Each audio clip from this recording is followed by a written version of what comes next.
On the evening of March 29, while all eyes were on Parliament House for the federal budget, a Liberal warrior was preparing to drop a bombshell. It was a critical night for Scott Morrison's government, hoping for a political reset before its re-election campaign in a few weeks' time. This is a time to stick to our plan. A plan for a stronger economy and a stronger future. We will deliver. Yeah. Senator Concetta Fierravanti-Wells had other plans. She'd recently learned she'd been put in an unwinnable spot on the Liberal ticket for the upcoming election, ending a 17-year political career. I knew that my time in the Senate was coming to an end, and there were certain matters that I wished to put on the record, and this afforded me the opportunity to have my say.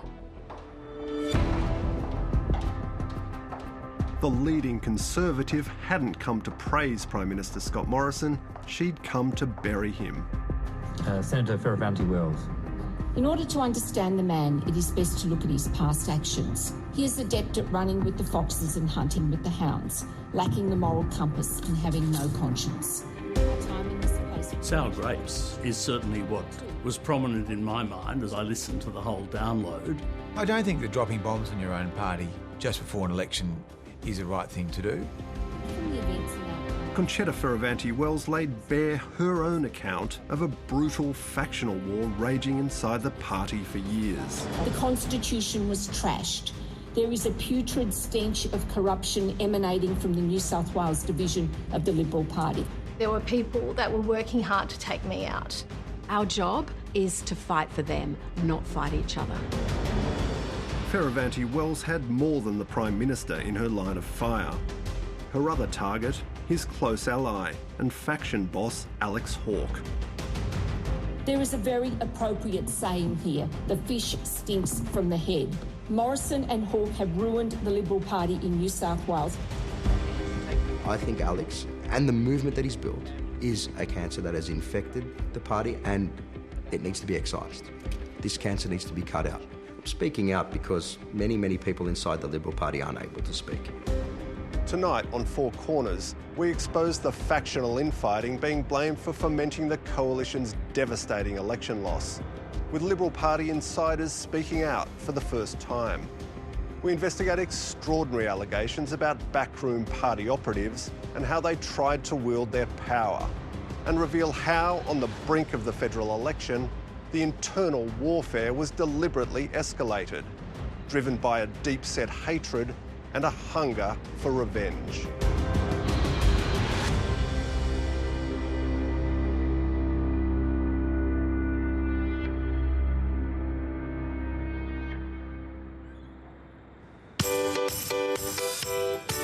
This is Ray Hadley in the morning, right across Australia.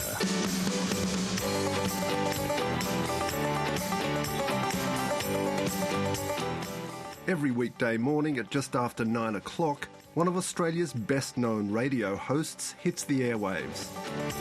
And good morning, good welcome. I'm Ray Hadley. Great to have your company on 2GB, 2CC, 4BC, stations on Capital Radio. No matter where you are listening across the... Ray Hadley is a powerful voice in national politics, with particular influence inside the Liberal Party. In a bizarre conversation I had yesterday with... Days after Concetta Fierravanti-Wells' speech, he told his audience exactly what he thought of it. On the way out the door, Connie Fierravanti-Wells tosses a hand grenade.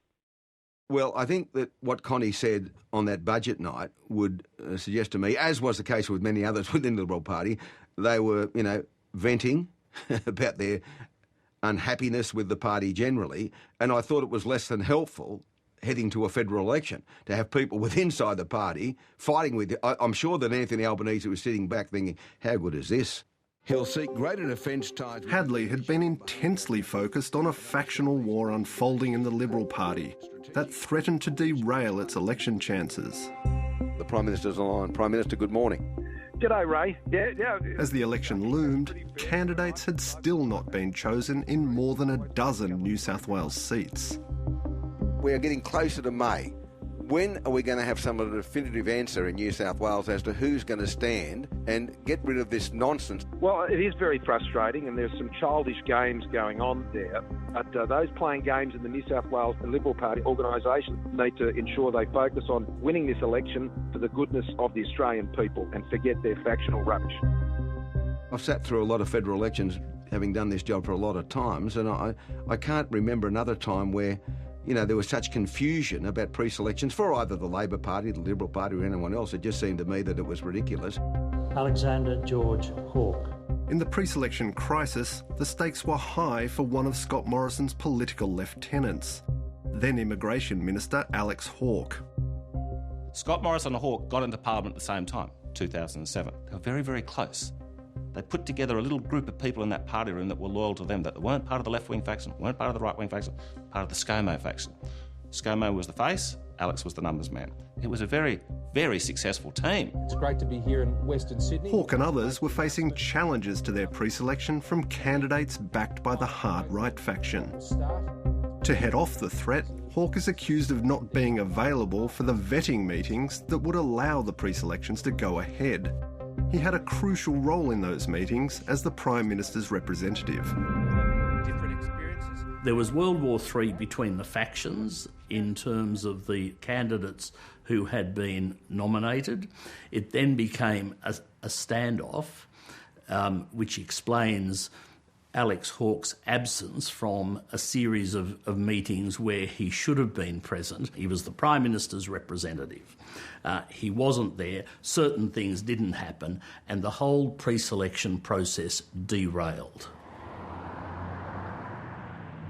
One man was determined not to let Alex Hawke get his way, and I'm about to meet him. Matthew Kaminzuli is an avowed Conservative and a bitter factional enemy of Alex Hawke. He put his own political future at risk by taking on the Liberal Party, and until now, he's never spoken about it.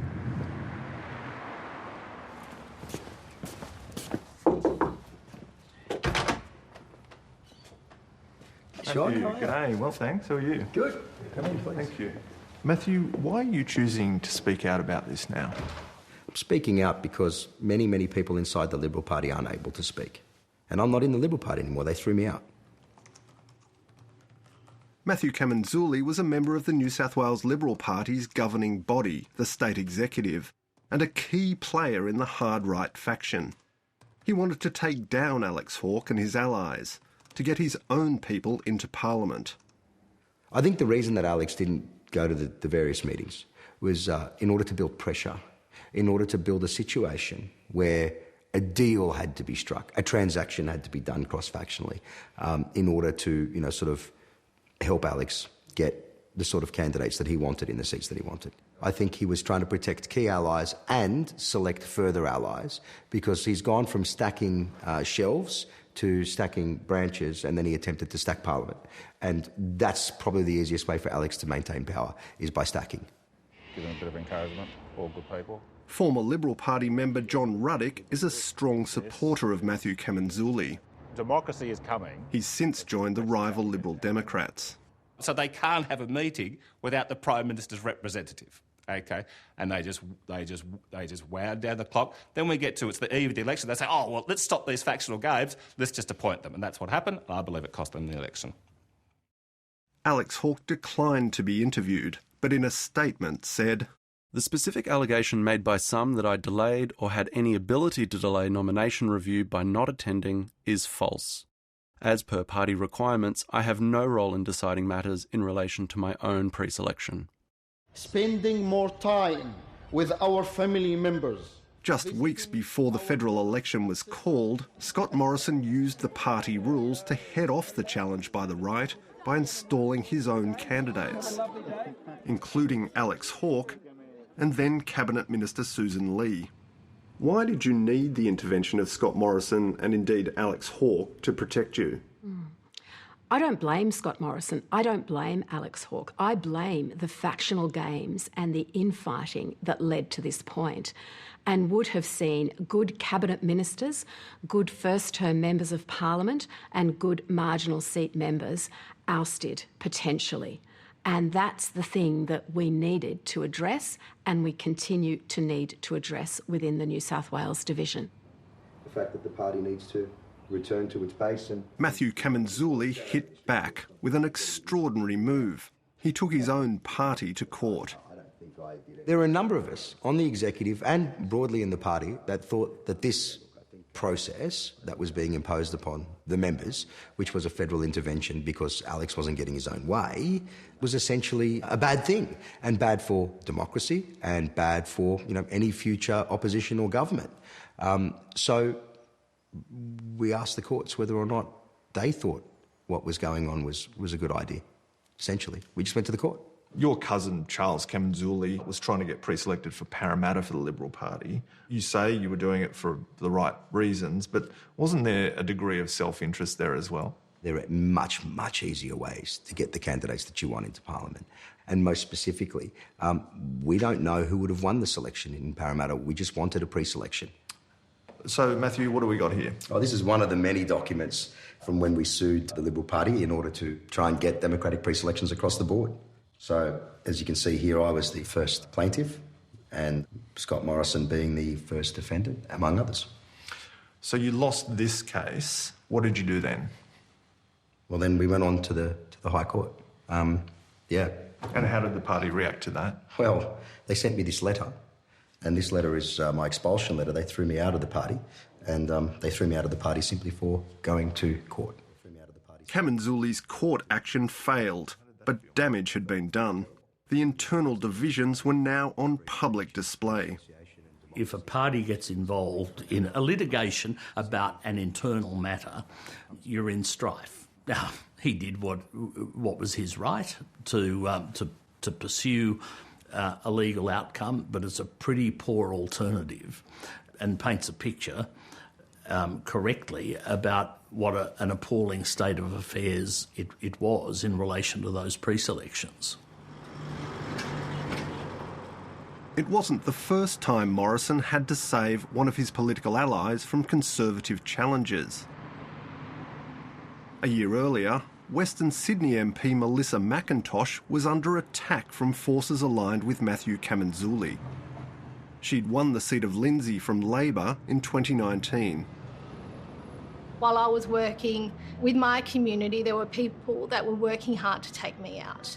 And they were working hard to build branches, build their memberships. These were people that I'd never met before in my life, that people that worked with me on the 2019 election, local people, had never met before. They were from out of the area. At the annual meeting of her branches at a local club, McIntosh says she was ambushed when 20 new people suddenly arrived.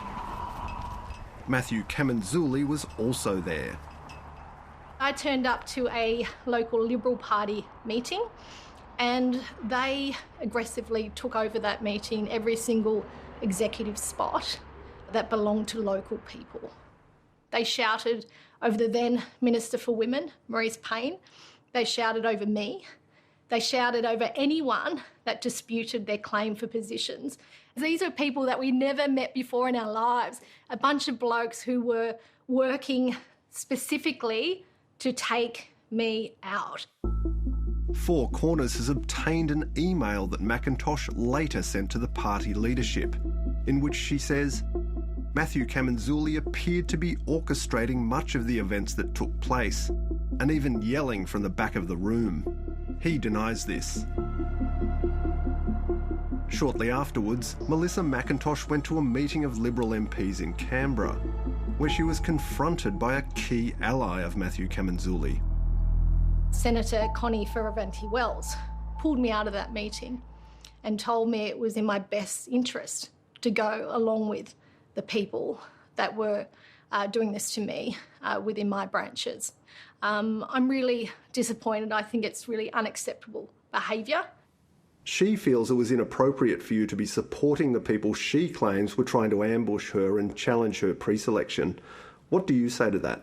I understood that there was some tension between Melissa and other members of her conference, and I wanted to assist because I knew the people And so for that reason, I offered my assistance to Melissa to see if I could introduce them and to ensure that they could work together towards the common objective of Melissa winning the next federal election. Melissa McIntosh demanded that the party investigate what went on. She was shocked at the response. I addressed State Executive and I felt like I was treated in a disrespectful way and it was unacceptable behaviour. At this particular State Executive meeting, one of the people who are on State Executive stood up and acted in an intimidating way in front of me, paced in front of me. He was intimidating so much that someone at the back of the room, another State Executive member, stood up and asked for him to sit down and stop behaving in that way. I made this request 14 months ago to State Executive. I have not heard back from State Executive once about my request for them to investigate my local branch meeting on that occasion and the behaviour that took place. And why do you think that is? That State Executive is made up of factional warlords who have nothing better to do than to act in a thuggish way towards members of Parliament like myself, first term, marginal seat MPs like myself, who just were wanting to work hard for their community. That's what being a Member of Parliament's about. It was a really tough time. Scott Morrison eventually convinced the right to drop the challenge. At this year's election, Melissa McIntosh was returned in Lindsay with a swing towards her. We need to change our culture. We can have all the quotas in the world, but it will be a revolving door of women if we don't address the culture within the Liberal Party to make it a more supportive culture where complaints or issues or concerns are taken seriously. It is unacceptable that the Liberal Party is allowing this type of behaviour to happen. I don't think it's acceptable, and I can't encourage other women, professional women, to leave their careers, to spend time away from their families, to pursue a career where there is this type of thuggish behaviour happening within the Liberal Party.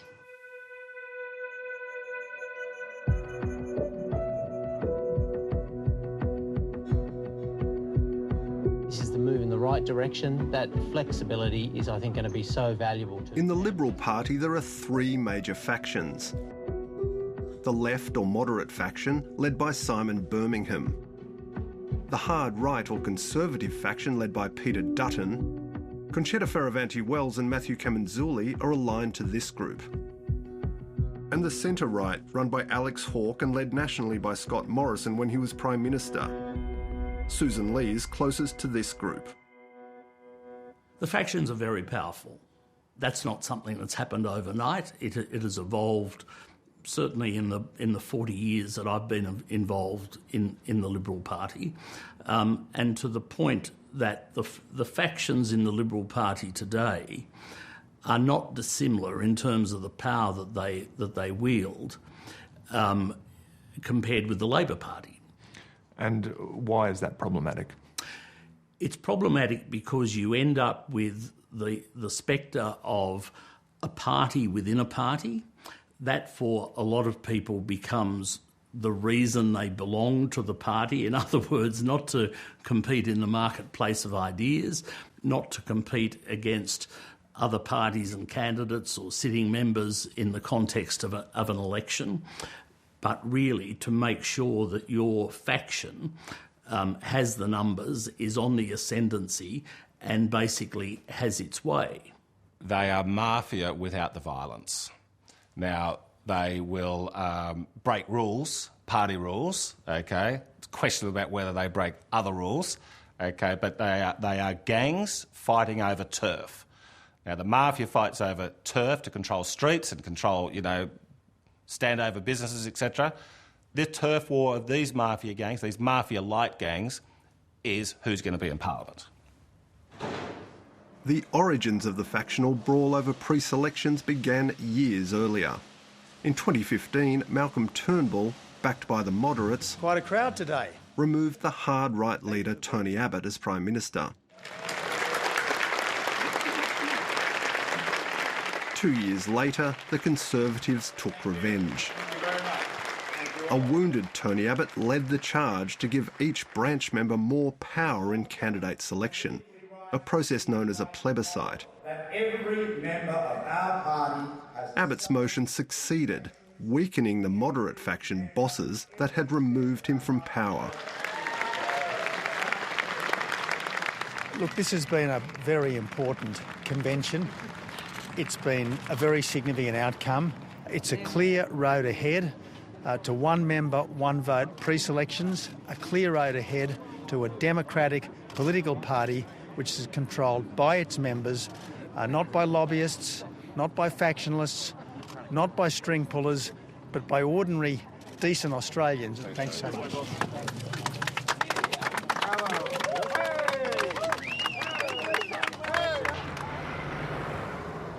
It took several years for the rules to be implemented. They were in full force in time for this year's federal election, sparking the pre-selection crisis. Well, I think the word is debacle. There is nothing more important in the day-to-day life of a political organisation than pre-selections. It's core business. It was 2 minutes to midnight in the lead up to the federal election before those pre-selections took place. And when they took place, they were really a forced captain's call that involved the Prime Minister. Why is protecting you and your colleagues in that situation more important than giving local branch members a democratic say in who their candidate is? Well, plebiscites are a good thing, but they need to be managed. They need to be managed in a way that produces an outcome that's good for our party and good for the nation. Because remember, at the end of all this, I've got constituents over 100,000 that are voting for the person they want to see take their messages to Canberra and fight for them. And when they look at us fighting amongst ourselves, they turn away.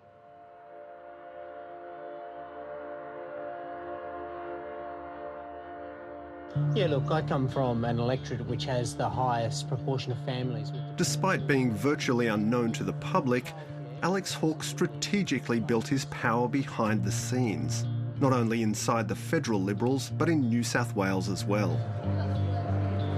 His first political home was the hard right faction. In the early 2000s, Hawke seized the presidency of the New South Wales Young Liberals from the moderates. It was pretty extraordinary. And only about 2 years after that, the state executive also fell to the right, thanks to Alex, the energy that he brought. So that was impressive. Hawke was named as a central player in the downfall of moderate New South Wales Liberal leader John Brogden, who resigned after reports that he made a racist remark at a function. Hawke was accused of spreading the story. The federal president of the young Liberal movement, Alex Hawke, has been named as pushing it. And why were they doing that? He needs to take a long, hard look at himself. Well, look, it's pretty obvious that everybody in politics has people out to get them. Hawke issued a statement at the time saying the allegation was false. 4 or 5 years later, Alex and a small number of others break away from the right, badge themselves as the centre-right, but go into business with the left and bring the left back into power. That created an enormous amount of animosity, created this new situation where there was 3 factions. The breakaway faction infuriated the hard right. When I first met Hawke, he was ostensibly a part of the Conservative movement, and I thought that he stood up for a set of values and beliefs. However, over the years, it has become clear that for Alex, politics has become more of very much factional winner-take-all attitude. And I think that once you cross that line where politics is no longer about values and beliefs and simply becomes about visceral ends, it's no longer staying true, I think, to yourself as a good parliamentarian and as a good politician. Alex has been a political staffer, a political operative, a factional hack for many, many years. Alex was somebody who's caused much division inside of the Liberal Party.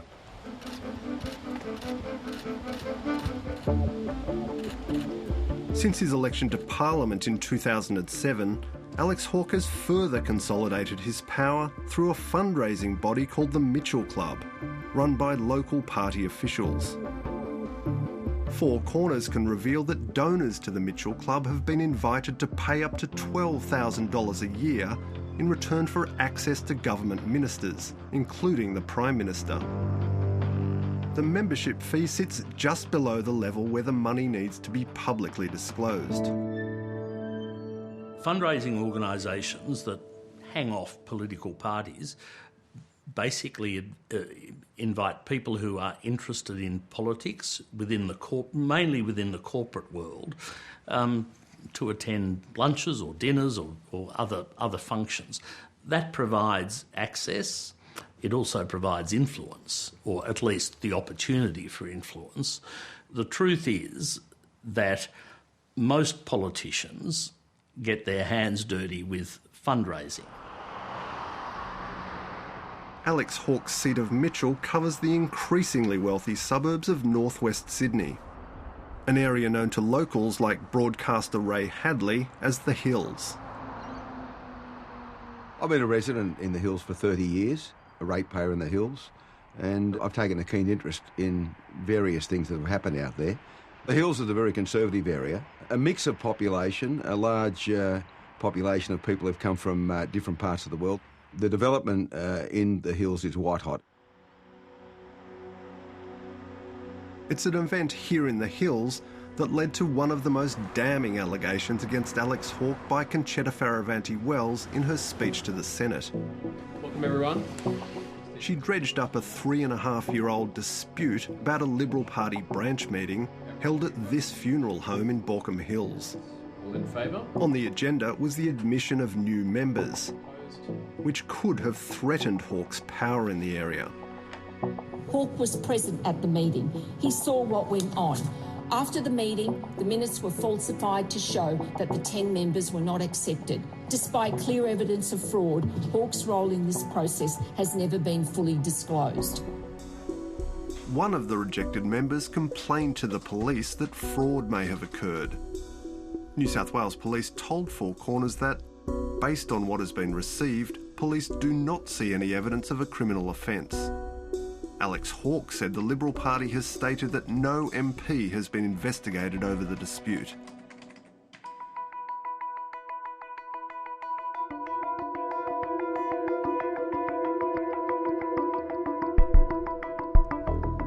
Six months out from the federal election, the factional fighting escalated to a whole new level, with extraordinary claims and counterclaims, many of which are impossible to prove. The players, many motivated by power and revenge, present different versions of events. We've obtained this dossier sent late last year to the New South Wales Corruption Watchdog by a senior member of Alex Hawke's faction. One of its most stunning allegations is that Liberal figures offered to carry out a branch stacking operation to overthrow a local council to benefit an infamous property developer, John Nassif. John Nassif owns the property development firm Top Place. I love you, man. He rocketed to prominence after this social media post of him presenting his wife with a luxury car went viral. Congratulations, Mrs. Nassif. Do you like? But it's his buildings that have drawn the most attention. Some have been widely criticised for their defects. Around 2014, Nassif embarked on one of his most ambitious projects. He started buying up land worth more than $200 million around the new Cherrybrook metro station to build thousands of new apartments. In my view, it was just Alan Hazelden was Liberal Deputy Mayor of the Hills Shire Council when he met John Nassif to discuss the proposal. residential area. The Mayor and I attended the meeting. Mr Nassif and his chief executive, or one of his senior executives, whose name I don't recall, attended, showed us some proposed layouts, and I guess at that point the magnitude of the proposal became apparent. And I hadn't really, personally as a ward councillor, I hadn't even really considered that scale of development around the Cherrybrook station. Top Place was struggling to convince the council to support the project. One claim in the Hawke faction dossier sent to the New South Wales corruption watchdog ICAC is that Nassif met two right faction Liberal Party identities to discuss his frustrations: Christian Ellis and Charles Perrottet, the brother of future Premier Dominic Perrottet. The dossier alleges that at this meeting, Charles Perrottet put forward a remarkable proposal: that before the next council election, he and others could stack branches to influence the pre-selection of Liberal candidates favourable to Nassif's development, if Nassif could fund the operation. Four Corners has been unable to establish that this offer was made to John Nassif. Last year, before the Hills Shire Council election, the New South Wales Liberal State Executive chose a new group of candidates. Alan Hazelden was dumped. I received an email from the state president. I think it said, "Thank you for your contribution. This is the list of endorsed candidates for the various wards." And of course my name wasn't on them, nor were the names of most of my former colleagues, including the mayor. And what did that make you think? Well, I was stunned. The new Hills Shire Council was elected late last year. It hasn't reconsidered the Top Place proposal. Just 2 weeks ago, an Alex Hawke ally, New South Wales State MP Ray Williams, weaponised this allegation against the hard right faction by making it public under parliamentary privilege. Apparently, prior to the council elections, Jean Nassif of Top Place met with Christian Ellis and other senior members of the Liberal Party who were paid significant funds in order to arrange to put new councillors on the Hills Shire Council who would be supportive of future Top Place development applications. Top Place said there's no substance to Ray Williams' allegations. New South Wales Premier Dominic Perrottet referred them to ICAC. But Four Corners can reveal that in March, ICAC declined to investigate these allegations when they were raised in the Hawke faction dossier. Despite the alleged political manoeuvring within the New South Wales Liberal Party affecting how the elected council is constituted, allegations that new councillors may be more supportive of developers are not sufficient to warrant investigation by the Commission. Four Corners has established that a meeting between Christian Ellis, Charles Perrottet and John Nassif did take place at Top Place's office. But what was discussed is hotly disputed. Sources familiar with the meeting deny an offer to change the council was discussed and insist John Nassif complained about his projects being treated unfairly because he had refused to donate to the Mitchell Club, the Liberal fundraising body run from Alex Hawke's electorate. Alex Hawke denies this. All donations are managed through the Federal Liberal Party. I have not exercised any influence for or against any development, nor sought to through anyone else. Any claim in this regard is farcical, false and defamatory.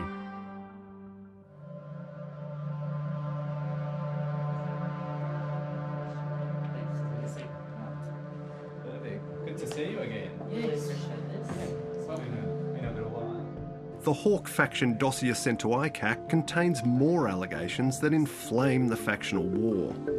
That Alex Hawke was the target of an elaborate branch stacking plot by the hard right. It details a meeting in 2018, again involving the hard right Liberal identity Christian Ellis, and says that with him was John Claude Perrottet, another of New South Wales Premier Dominic Perrottet's brothers. Christian Ellis and John Claude Perrottet are said to have approached a Northern Sydney businessman and Liberal Party member, Fritz Mare, and asked him for $50,000 to bankroll branch stacking in the Hills District. Four Corners has obtained a text message sent to Fritz Mare by an associate who tells Mare that he still can't believe that approach to you by Christian Ellis and JC Perrottet, and that $50,000 would stack more than Hawke's seat. There's no evidence that any money was paid, and Fritz Mare told Four Corners he couldn't comment on someone else's alleged text message, which he described as unverified and one-sided. We asked former Liberal John Ruddock for his assessment of the allegation. I just want to give you a look at this. It's a text message exchange we've got a hold of. Okay, well... What do you make of that? Look, I thought I'd seen it all. You know what? I better not talk about this. I'm sorry. In response to the claims in the dossier, ICAC said it has considered the allegations raised. The Commission will not be investigating the allegations.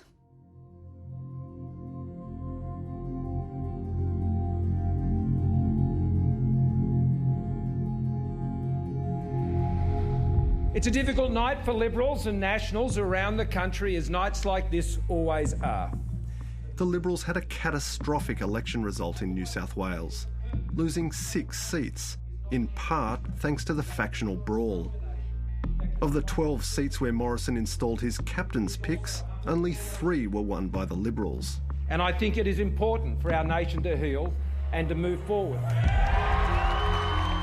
There is no question that the failure to pre-select candidates in an orderly timetable hurt our election prospects. The constitutional stipulation for pre-selections was not followed. It was undermined repeatedly, and that caused us not to have candidates in the field, and therefore it hurt our election prospects. Alex Hawke was returned as the member for Mitchell, but with a large swing against him. Coming back to Canberra in opposition. Shortly afterwards, new hard right Liberal leader Peter Dutton dumped him from the front bench. I think the party now needs to be guided by people who are going to respect the Constitution, to respect the views and not abuse them. I think that Hawke should now look at his future, consider the situation in relation to his next pre-selection, and reflect on his actions and reflect on why his constituents and party people in his area should continue to support him into the future, and that will ultimately be a decision for the selectors of Mitchell. There's a nasty, sniping, sort of childish, juvenile, valueless, principleless sort of culture that had built around Alex and his cohort. I think the guy's a cancer. I think Alex and the movement that he's built is a cancer that has infected the party and has grown into some of the better ends of the party as well. And it needs to be excised. This cancer needs to be cut out. Susan Lee survived a challenge from Christian Ellis in her seat of Farrer, thanks to Scott Morrison's intervention. None of what happened in New South Wales regarding these factional games impressed the public one little bit. Many mentioned it to me as I stood there on my own pre-poll, and I think they were as bewildered as I was. Moderate New South Wales Senator Andrew Bragg is proposing party rule changes to prevent the pre-selection chaos happening again. We want to make sure that we have candidates in the field, so we want to make sure that there is a timetable which is guaranteed for pre-selections, and that will also help us attract new people who want to be one of our candidates, and then we want to make sure that the division can get on and do the job without there being undue interference from the leader's representative. Senator Bragg's broad suggestions are well and truly worth considering. In fact, everything needs to be on the table at this point in time as we work hard to get our house in order, to resolve the issues that have caused the problems that have been unfortunately so apparent to the Australian people. Last month, Concetta Fierravanti-Wells left Parliament after 17 years. I'm very proud of my work as a senator. I don't resile from having stood up for the values and beliefs that I hold, because I know that those values and beliefs are shared by millions of Australians. Yes, there have been difficult moments, but in the end, I believe that I've come out with my integrity intact. Do you accept any responsibility for contributing to the election result? Well, Sean, if proper procedures had been followed and we had adhered to the letter of the Constitution, a lot of the skullduggery that happened would not have happened. So if rules had been properly followed, then it would have been a very different path. We would not have had the captain's picks and the consequential disruptions that brought. The Liberal Party is still grappling with the lessons of the election loss. Thanks for your time. As the factional warfare continues, the once dominant party is weakened and remains deeply divided. I think there's an old saying that the rumours of my death are greatly exaggerated.